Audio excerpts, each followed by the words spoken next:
Respirăm adânc de câteva ori, eliberând prin expirație agitația mentală și emoțională, surplusul de energie și toată intensitatea emoțională care s-a descărcat în ultimele ore și în ultimele zile.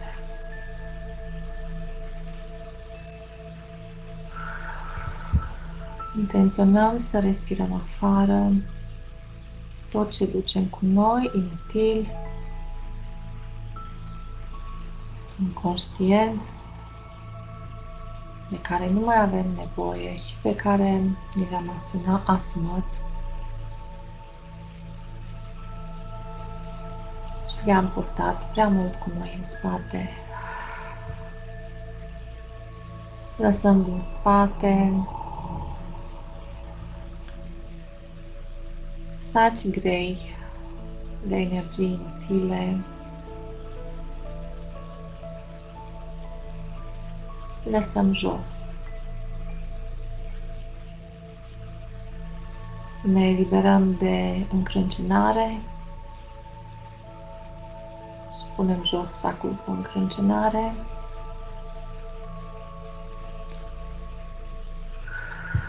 Și expirăm afară ușurate că am dat acest sac greu jos din spate. Lăsăm jos sacul cu luptă, lupta de a realiza ceva în viața de zi cu zi, de a rezolva, de a vindeca.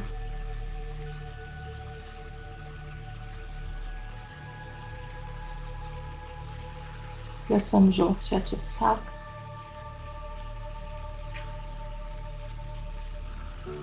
Lăsăm jos din aură și sacul cu îndoială și neîncredere.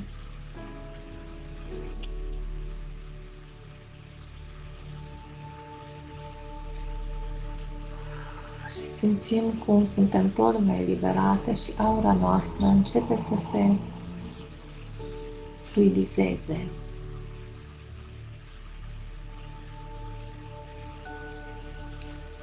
Lăsăm jos din jurul capului casca cu supărare și nervi, ca și cum am dat jos o cască de motociclist.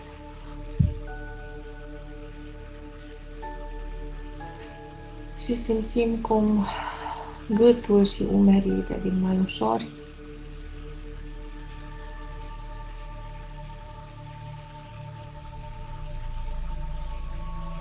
Și ne scuturăm ca un cățel ud.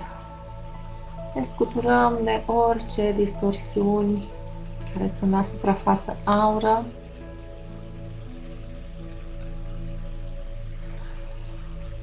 Tensiune, ceartă, resentimente, supărările mici de zi cu zi, anxietate. Și pe măsură ce le lăsăm să alunece din aura noastră, ca și cum ar fi frunze uscate care alunecă din copac, corpul devine tot mai relaxat, mușchii tot mai detensionați.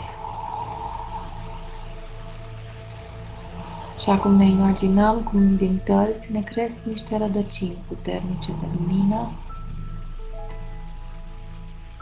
care se adâncesc, ramificându-se până în centrul planetei.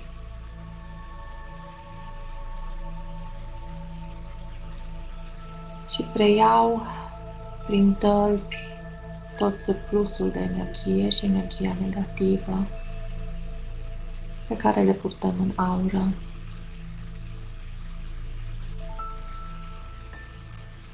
Și urmăriți cum coboară tristețea încet prin picioare, prin genunchi, prin tălpi, prin pământ.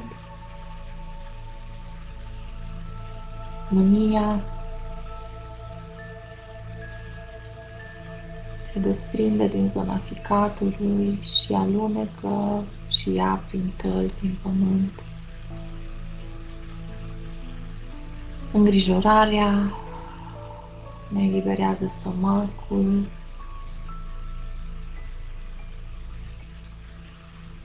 alunecă și ea prin picioare, prin tălpi, prin pământ și tălpile noastre se lipesc tot mai puternic de sol, ca niște ventuze.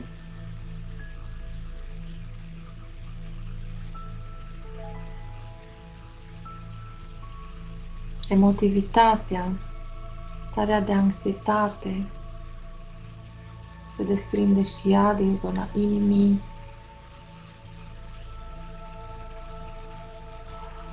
O expirăm și o trimitem în jos, prin picioare, în pământ.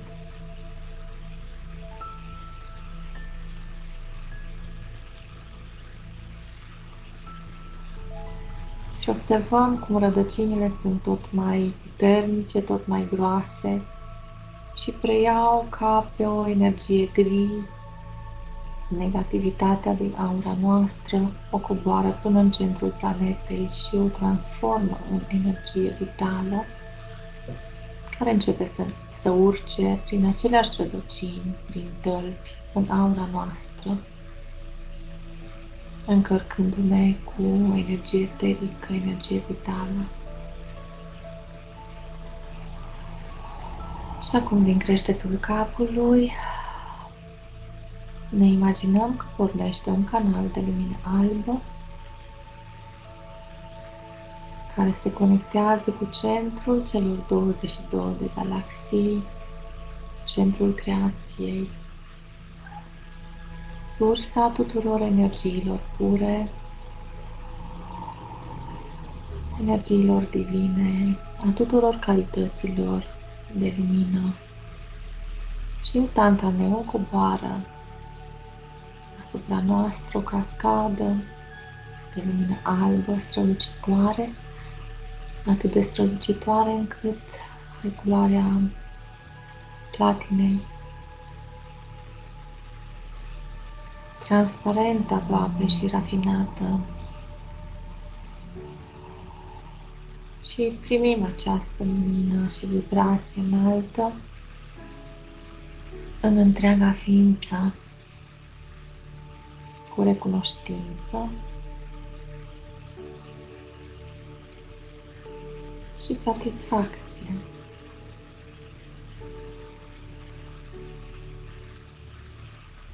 Și acum inspirăm puternic în centrul ființei noastre și ne conectăm cu sufletul.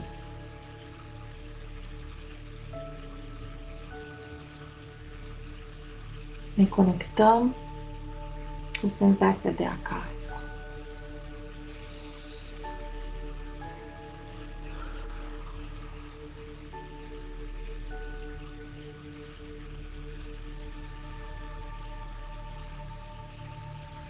Cerem ajutorul, protecția și ghidarea ghizilor noștri, vindecători și spirituali. Rugăm ghidul vindecător să vină în stânga noastră. Îl rugăm să-și facă simțită prezența, să ne dea un semn, astfel încât să-l putem percepe.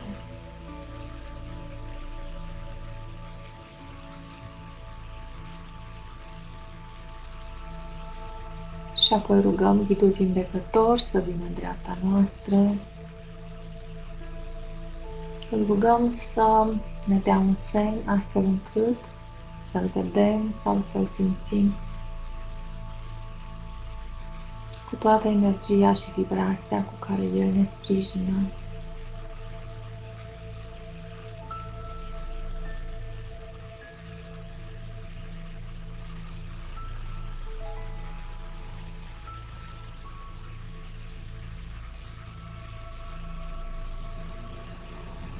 Și mai cerem prezența și ghidarea arhanghelilor, a elohimilor, a maestrilor înălțați,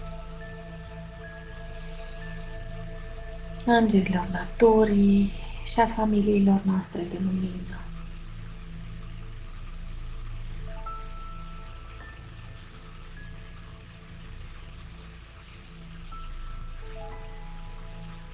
Și acum te rog să privești spre ghidul tău vindecător și să-l iei de mână cu ochii minții. Privește cu privirea ta interioară pe ghidul tău spiritual și prinde-l de mână sau de aripă.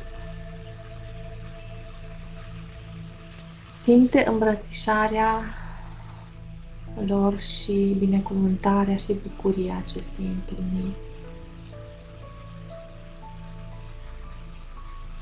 Efervescența și bucuria lor pentru că ei abia așteaptă să se conecteze cu tine. Și ghizii tăi vindecători și spirituali amplifică în jurul tău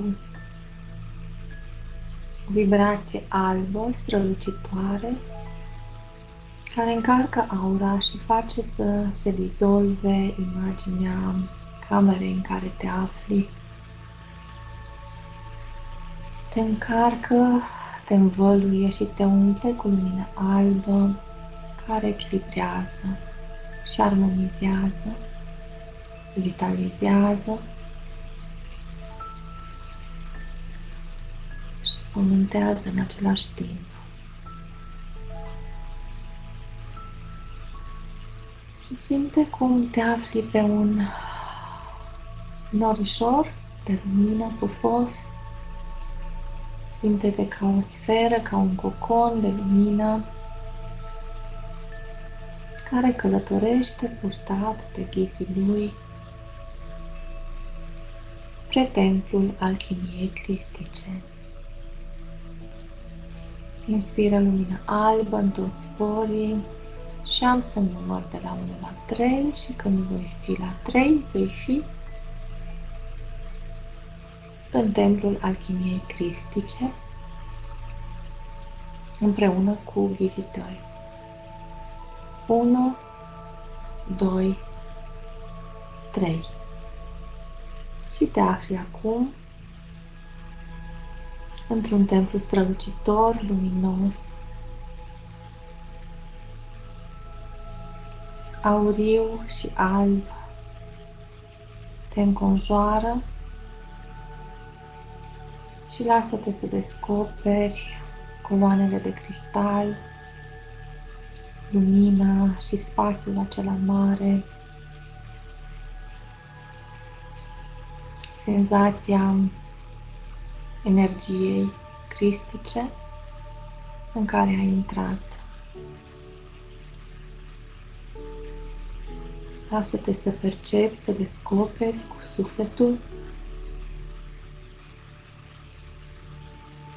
locul acesta de lumină.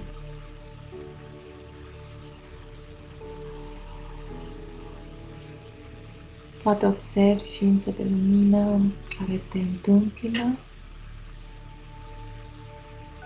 cu bucurie, cu mulțumire și cu iubire.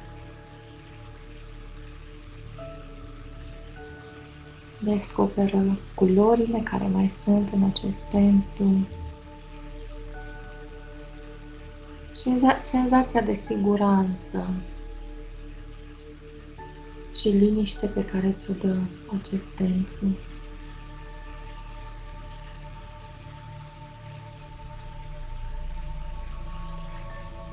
Și acum observă cum îngeri diafani de culoare roz rafinată te întâmpină bucuros și te invită să te așezi într-un fotoliu. Un fotoliu luminos.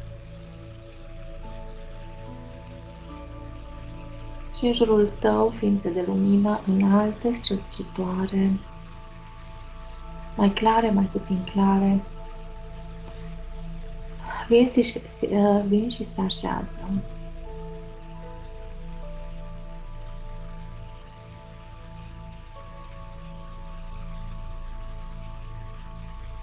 Și acum se apropie de tine avatarul iubirii, Crist. Și așează deasupra ta binecuvântarea lui ca o cascadă de lumină aurie. Și îți cuprinde întreaga ființă și întregul spațiu în care te afli. chiar întregul templu.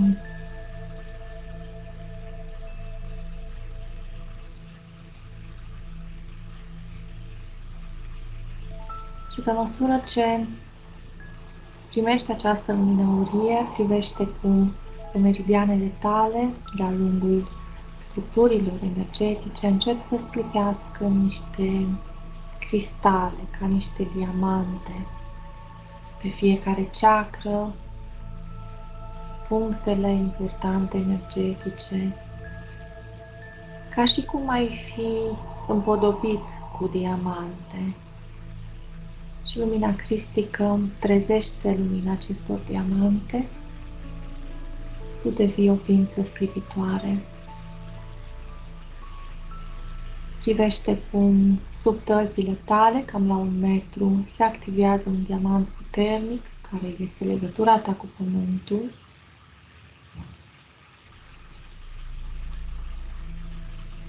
Steaua care te leagă de Pământ. Chakra care te leagă de Pământ și deasupra capului, cam la 1 metru, se activează un alt diamant puternic, ultima chakra,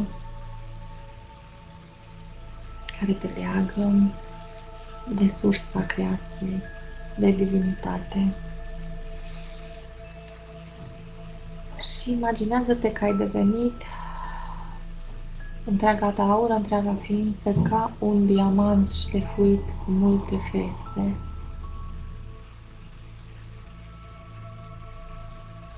Este inițierea pe care energia cristică, Crist, ți-o acordă astăzi pentru a te ajuta în vindecarea ființei tale. Acceptă această imagine și această senzație.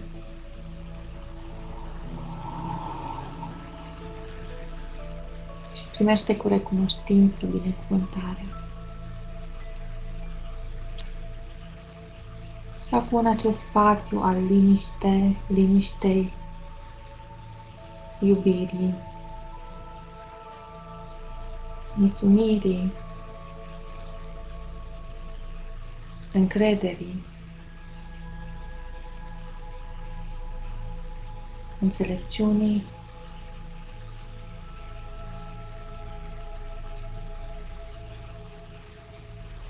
te rog să alegi și te rog să ceri să vindeci cea mai profundă suferință emoțională pe care o simți în prezent în viața ta.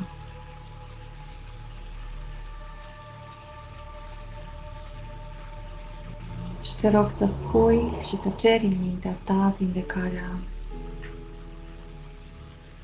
acelor emoții, acelei situații, acelei relații.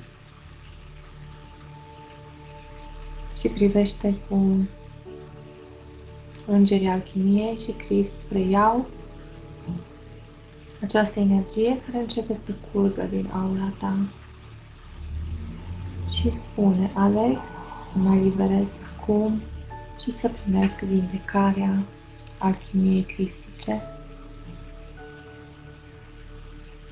cu recunoștință și bucurie. Și expiră afară și privește cum se eliberează din structurile tale acea suferință emoțională. Poate iese din inimă ca o tristețe.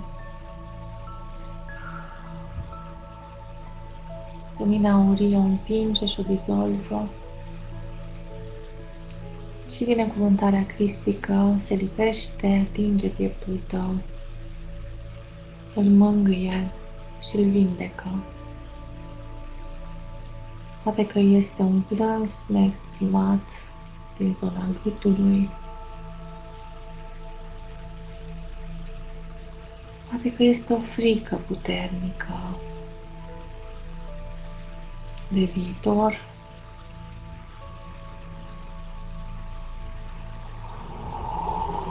O nesiguranță, o fobie. Trimite acolo energia aurie și lasă să dizolve oriunde ai ține în corp această frică. Și privește cum începe să se transforme, să se dizolve și tu devii mai ușoară.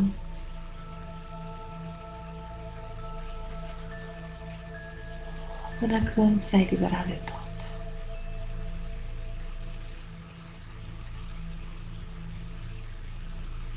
Și acum te rog, trimite energia aurie în acea parte a corpului tău care suferă de un dezechilibru, de o durere.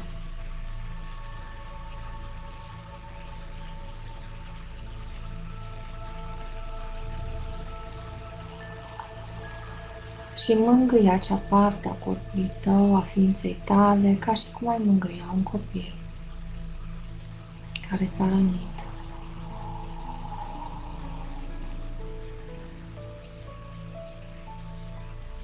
Și privește cum iubirea cristică infinită îți mângâie corpul care suferă,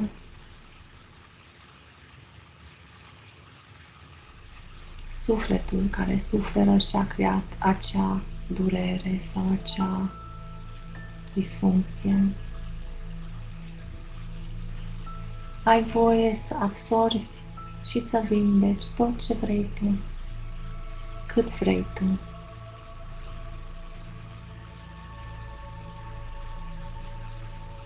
Și acum dă-i lui Crist credința ta care te blochează, gândurile tale cele mai negre. Scrie-le pe hârtie în imaginația ta și dă-i-le lui. Gândul care te ține pe loc. Că nu poți, că nu ești suficient de pregătită, că nu ai noroc. Gândul sau gândurile care te rănesc cel mai tare și care au venit din rana ta cea mai profundă.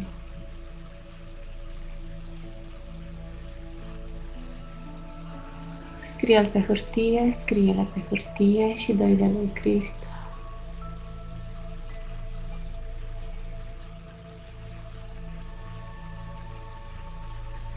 Și privește cum prin binecuvântarea lui acel gând se transformă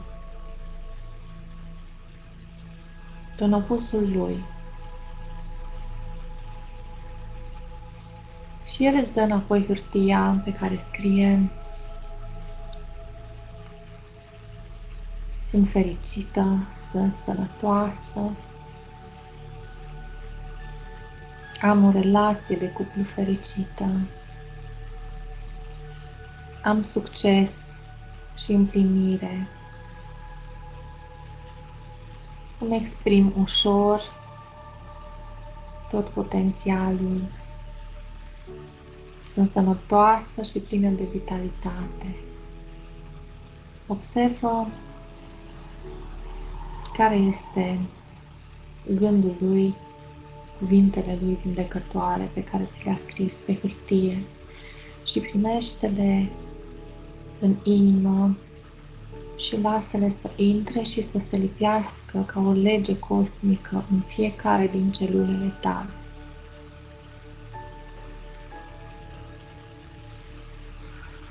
De azi înainte este un nou program care a devenit adevărul ființei tale și orice îi stă împotrivă se dizolvă ca un fum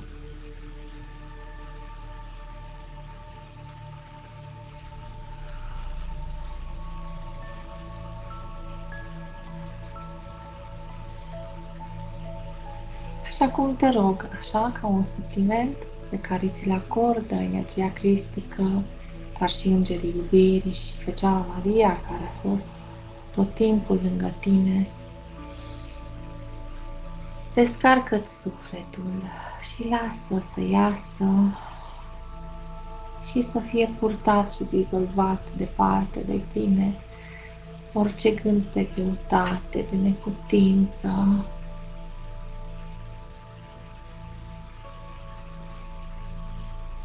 Și pe măsură ce îți descarci sufletul, îngerii iubirii, îngerii alchimiei, te mângâie, te înconjoară și te ajută să te ușurezi. Și pe măsură ce ființa ta devine mai ușoară, toate diamantele pe care le-ai primit devin tot mai strălucitoare. Ai devenit un diamant care are în toate colțurile alte diamante și strălucești ca un brad de Crăciun.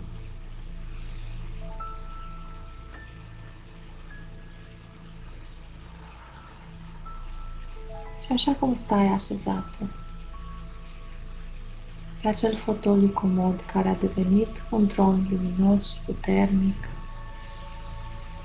inspiră adânc, așează-te în sufletul tău și simte frumusețea și puterea acestui suflet.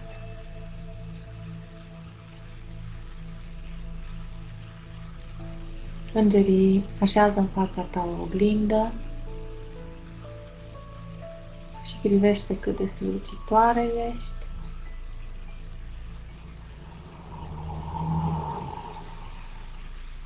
Privește cât de ușoară ești și umple-te cu certitudinea și siguranța vindecărilor și purificărilor pe care le-ai primit prin alchimia energiei cristice. Privește din nou cum s-a lipit, s-a întipărit în fiecare celulă și strat al aurei tale noile programe pozitive pe care le vei trăi de azi înainte. Și acum, din frumusețea ființei tale de lumină, te rog să dăruiești întregii creații și celor din jurul tău un cadou al recunoștinței, dar și un simbol al luminii tale. Ce știi tu cel mai bine să faci? Ce-ți place ție cel mai mult? Dăruiește-l celor din jur, cei care te ajută din planul subtil, și dăruiește-l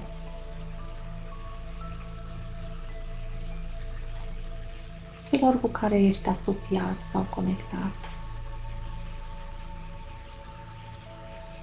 Un zâmbet, o îmbrățișare, inocența sentimentelor tale,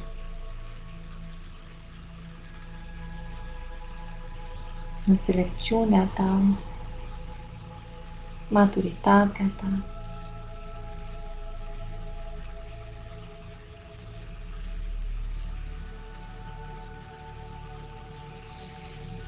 Inspiră din nou în tine și simte cum acest dar a crescut și s-a amplificat de zeci și sute de ori prin faptul că l-ai dăruit.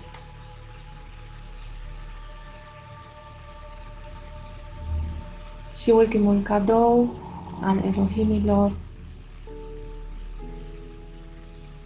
te învăluie cu o energie roz, intens, magenta, spre purpuriu și te roagă să ieși împreună cu ei situația de viață pe care vrei să o aduci în manifestare cu noua ta ființă.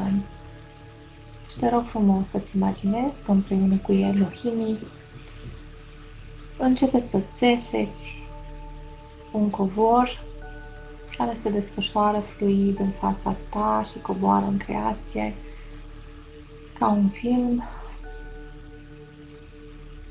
și pune în acest covor ceea ce vrei să trăiești, o situație de armonie, de iubire, de succes,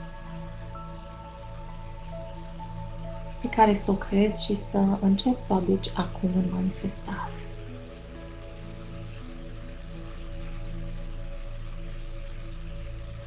Poate să fie o relație fericită, o vindecare, o călătorie, un succes sau pur și simplu stare de vitalitate și sănătate,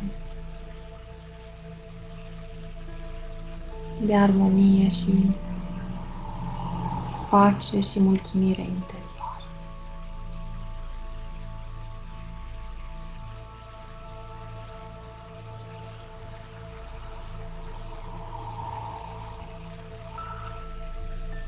Și expiră afară și suflă acest covor fin, energetic și trimite-l în creație împreună cu binecuvântarea Elohimilor și a ghizilor tăi.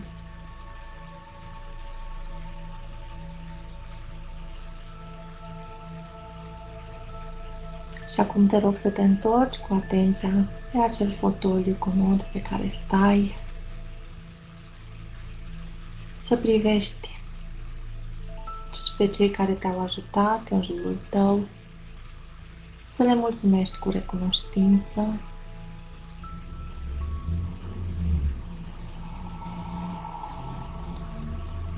și să lași încetul cu încetul să se ducă în planul subtil.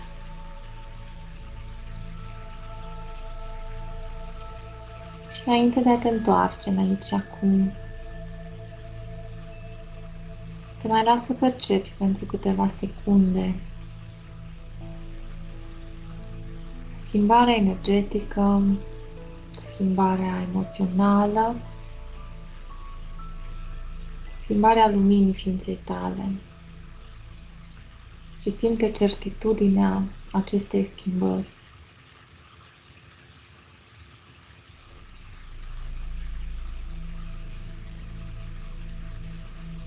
Primești un ultim cadou din partea ghizilor tăi, fiecare au să-ți dea un simbol. Cel vindecător, un simbol al vindecării tale, la toate nivelurile, și cel spiritual, un simbol al următoarei etape care se va desfășura de azi înainte în viața ta. Primești aceste simboluri ca un gând, ca o imagine. Mulțumește-le ghizilor tăi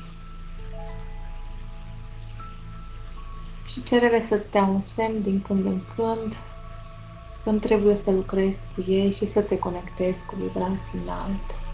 Întreabă-i care va fi semnul.